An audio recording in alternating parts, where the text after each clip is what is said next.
Welcome to Samba Samba. Enjoy the video. You start by confirming prerequisites.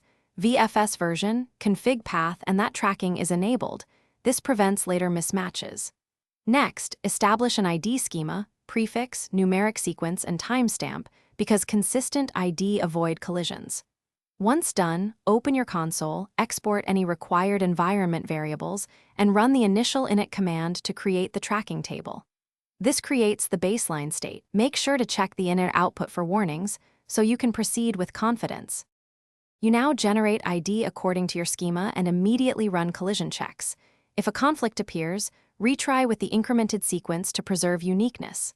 Then map each ID to the VFS entry fields: path, inode, owning user, and checksum, because those attributes let you trace content and ownership.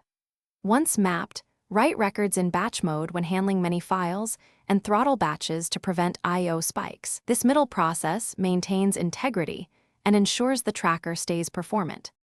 You finish by running verification steps, sample queries, checksum comparisons, and a permission audit to confirm mappings are accurate.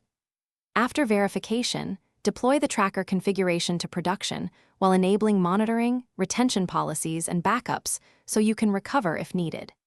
If you encounter mismatches, first pause writes, then rehydrate the tracker from the latest backup or selectively rerun mapping for the affected ID to restore consistency. Quick troubleshooting. If mapping errors persist,